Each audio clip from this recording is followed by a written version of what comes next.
बार आपको क्या लगता है मोदी सरकार के इस कार्यकाल के दूसरे बजट में क्या कुछ खास होने वाला है? इसमें उस विकसित भारत के लक्ष्य को हासिल करने के लिए एक लंबे समय की क्या योजना हो सकती है, इसके ऊपर जोर होगा। कोविड के बाद से micro small and medium enterprises के लिए बहुत सारे कदम उठाए गए हैं। हिंदू बिजनेस लाइन के वरिष्ठ पत्रकार शिशिर सिन्हा सर, ये लोग ज्यादा ट्रोल करते हैं कि हर चीज पर टैक्स लग रहा है, तो वहाँ पर कुछ राहत मिलने की उम्मीद है? वहाँ पे कुछ हो सकता है कि थोड़ा सा टैक्स में राहत दी जाए उस हिसाब से आम लोगों के लिए?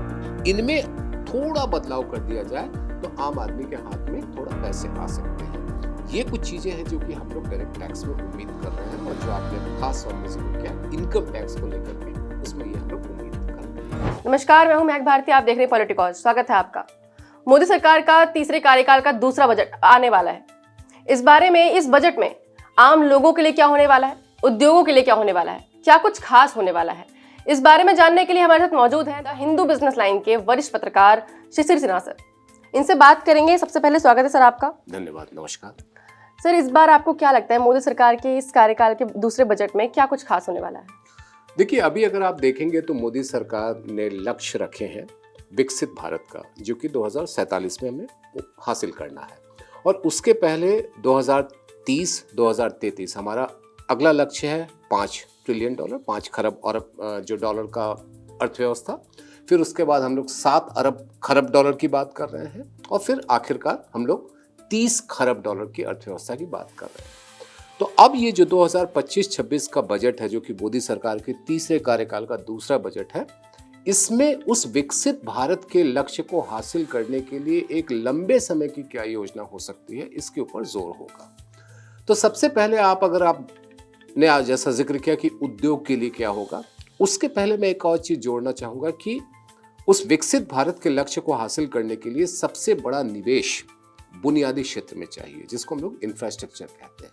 और वो जो खर्च होता है, उस खर्च को बजट की भाषा में हम लोग कैपिटल एक्सपेंडिचर यानी कि पूंजीगत खर्च कहते हैं। तो अगर 2024-25 में आप देखेंगे तो 11.11 लाख करोड़ का पूंजीगत खर्च था। अभी इस बार हम लोग उम्मीद कर रहे हैं कि वो खर्च जो है वो 11.5 से 12 लाख करोड़ रुपए के बीच में होगा। ये क्यों महत्वपूर्ण है? महत्वपूर्ण इसलिए है कि अगर आप पूंजीगत खर्च में 1 रुपया खर्च करते हैं तो उसका फायदा 4 रुपए का होता है। तो आप ऐसे समझ लीजिए कि अगर आपने 11.5 लाख करोड़ रुपए खर्च किए तो इसका 4 गुना कर लीजिए, जो लगभग आपके 50 लाख करोड़ रुपए तक पहुंच जाता है। तो पहली जो बात होगी इस बजट में, जिसपे हमें उम्मीद है कि पूंजीगत खर्च कैसे बढ़े, जिससे कि बुनियादी सुविधाएं विकसित हो और विकसित भारत का जो लक्ष्य है उसको हासिल करने में हमें मदद मिले। दूसरा जो बड़ा मुद्दा है कि उद्योग को उम्मीद है कि जो उनके लिए कॉर्पोरेट टैक्स है उसमें किसी तरीके की राहत मिले। और ये इस समय में इसलिए भी महत्वपूर्ण हो गया है क्योंकि कंपनियों की ओर से निवेश नहीं बढ़ रहा है। बहुत सारे कारण हो सकते हैं, लेकिन एक बड़ा कारण यह है कि उनको लगता है कि बाहर के देशों में निवेश करना ज़्यादा फायदेमंद है यहाँ के मुकाबले। तो हम उनको कैसे यहाँ पर ज़्यादा से ज़्यादा निवेश करने के लिए प्रोत्साहित करें। और इसमें भी खासा जोर जो है वो MSME यानी कि micro small and medium enterprises को दिया जा सकता है। तो ये उद्योग की बात है। और तीसरा जो कि सबसे एक महत्वपूर्ण तथ्य है कि आम आदमी के हाथ में क्या आता है, क्योंकि ये चर्चा आपने सुनी होगी कि खपत कम हो रही है और जिसका असर कंपनियों के मुनाफे पर भी देखने को मिल रहा है।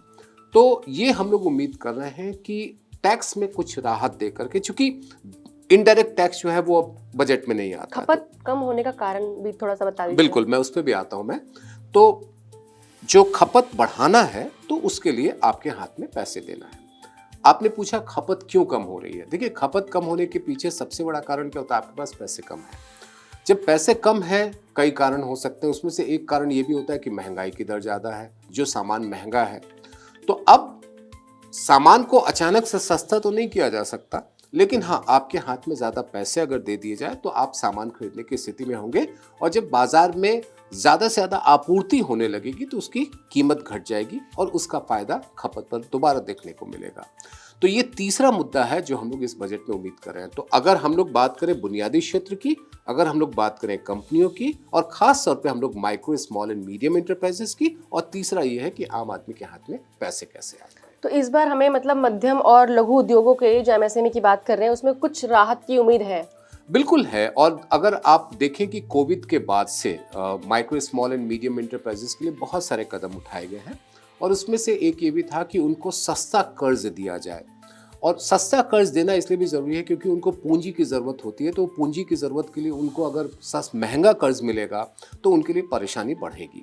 तो वहाँ पर क्रेडिट गारंटी फंड है, या फिर इनकम टैक्स में कुछ उनको छूट दी जाए जिससे कि वो बड़े पैमाने पर निवेश कर सकें।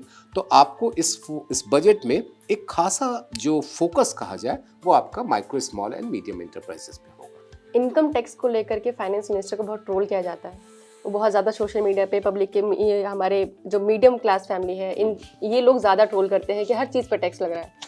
तो वहाँ पर कुछ राहत मिलने की उम्मीद है, वहाँ पे कुछ हो सकता है कि थोड़ा सा टैक्स में राहत दी जाए उस हिसाब से आम लोगों के लिए। देखिए, टैक्स की इनकम टैक्स में हमारे पास दो व्यवस्था है। एक हम लोग जिसको कहते हैं ओल्ड टैक्स रिजीम, और दूसरा कहलाता है न्यू टैक्स रिजीम। दोनों में अंतर क्या है? ओल्ड टैक्स रिजीम में आपको किस तरह की छूट का फायदा मिलता है, जैसे आपने बीमा पॉलिसी खरीदी, या आपने घर के लिए कर्ज लिया, या आपने इक्विटी लिंक सेविंग स्कीम में पैसा लगाया, तो वहां पर आपको 1,50,000 रुपये, और घर कर्ज आप ले रहे हैं तो 2 लाख रुपए तक के ब्याज का, यानी कि उतने पैसे आपके जो टोटल इनकम होता है उससे घट जाता है, और बाकी बचे रकम पे आपको टैक्स देना होता है। अब अगर आप पिछले 2 साल से देखें तो सरकार का खासा जोर है न्यू इनकम टैक्स रिजीम पे, जहां पर कोई छूट नहीं होती है। वहां पर टैक्स की दर कम होती है लेकिन कोई छूट नहीं होती है। अब ये मांग चल रही है, और जिस बात की संभावना हमें दिख रही है कि कुछ छूट, बहुत ज्यादा नहीं, कुछ छूट, 1-2 छूट, उसमें से एक महत्वपूर्ण होता है जिसको हम लोग कहते हैं HRA, हाउसिंग रेंट अलाउंस। उसमें जो कि पुरानी टैक्स व्यवस्था में है, नई में नहीं है, उसको बहाल किया जाए। और दूसरा एक सिस्टम होता है जिसको हम लोग कहते हैं नेशनल पेंशन सिस्टम, NPS। उसमें केवल सरकारी क्षेत्र के लोग शामिल नहीं होते बल्कि निजी क्षेत्र के भी लोग शामिल होते हैं। तो वो उसमें क्या राहत दी जा सकती है, क्या उसमें छूट दी जा सकती है? अगर यही दोनों ले लिया जाए, और कुछ इनकम टैक्स की जो दरें हैं, 5 है, 10 है, 15 है, 20 है, 25 है, 30 है, इनमें थोड़ा बदलाव कर दिया जाए तो आम आदमी के हाथ में थोड़ा पैसे आ सकते हैं। ये कुछ चीज़ें हैं जो कि हम लोग डायरेक्ट टैक्स में उम्मीद कर रहे हैं, और जो आपने खास तौर पे जिक्र किया इनकम टैक्स को लेकर के, उसमें ये हम लोग उम्मीद कर रहे हैं। Please subscribe to the channel and download the Politicos app from the links in the description.